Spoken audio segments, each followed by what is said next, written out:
Kemi dalë, kemi pas vështirësi e përmenda në Laush, kemi has në mina,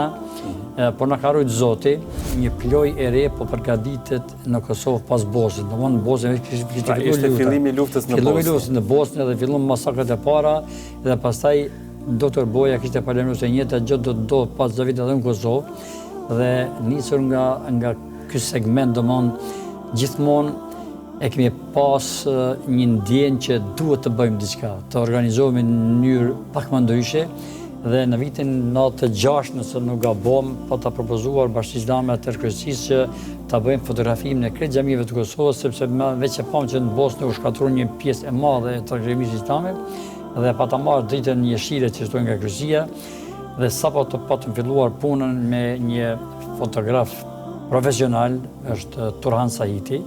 tash është në Amerikë jeton. Sapo kemi filluar fotografimin e xhamive të Prishtinës me slajde, ka qenë fotografia më e mirë në atë kohë me slajde dhe për fatin tonë të keq duke fotografuar xhamin e Mallës Mazgjerve, ashtu që në Prishtinë, atëherë ishte ish konvikti i shkollave të mesme, ishte uzurpuar dhe ishte ndruar në stacion policor dhe aty duke fotografuar xhamin, ata na thanë se po i fotografoni objektet tona, na kanë konfiskuar aparatin, na kanë marrë në bezë informative, na kanë bërë presion psiqik, kemi pas një torturë psiqike, jo fizike, mos e egzageroj,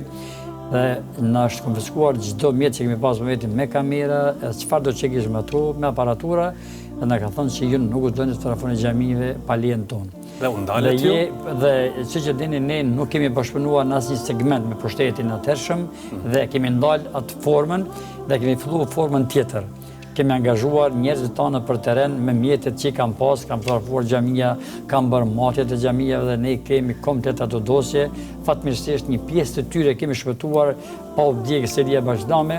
i kemi tërhekur në objektin e tashëm të fakultetit, edhe ka qenë konvikti dhe fakulteti u batop në vitin 92 dhe është ruajtur një pjesë e këtij dokumentacioni të çmueshëm që sot e kemi bazë. Dhe kemi filluar pastaj në vitin 98 në zonat e luftës në Drenicë. Dushoj të falenderoj profesor doktor Muhamet Ahmetin, që është dekan i Fakultetit të Arkitekturës në UBT, që në atë kohë të luftës, në vitin 98, pasi është bë një ofenzive madhe në Drenicë, që është ndjek një pjesë e madhe xhamive të Drenicës, ai ka dalë në teren me një grup të kolegëve të tij, ka fotografuar xhamiat ku ne s'mundemi të dëbërtu, i ka bërë matjet komplet si që i kanë hije një arkitekti të bëj, edhe kemi ato dokumente të ruajtura në arkivin tash modern të Bashkisë Islame të Kosovës. Edhe pas luftës si jemi kthyer, data 12, kur është në shkupa që kam filluar hyrje korit, me 13-ën ne kemi qenë në Kosovë të gjithë pothuajse, dhe në mbledhjen e parë që është mbajtur tikon sigurisht ka 20 qershore i Kryesisë Bashkisë të Kosovës, e kam bërë sërish propozimin që të dalë në teren të bëj fotografinë e xhamive të Kosovës dhe me një grup kolegëve të mi, profesor Shemzir Rahimin, kolegun që në përcillte atë botë ishte edhe shef Dragusha, tashmë është në pension,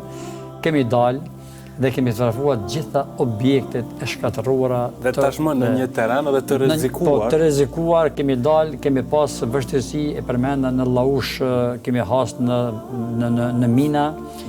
por në ka rujtë Zoti, kemi shkuar pastaj duke shkuar me fotografu xhamin e Uqës në Istog, gabimisht kemi hyrë në një fshat serb, Uq. Kemi hyrë gabimisht aty dhe kemi qenë në rrezik të jetës, mirë po i madhe Zoti ka dashur dhe kemi shpëtuar sepse në një natë përpara kishte ndodhur një krim në atë fshat edhe serbët kishin të revoltuar, po ka dashur Zoti i madhëshëm që na shpëtoi që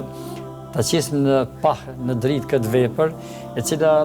tash kjo vepër po i shihet rëndësia dhe vlera e madhe e shkatërimit libet që është dokumentuar shkatërimi i xhamive.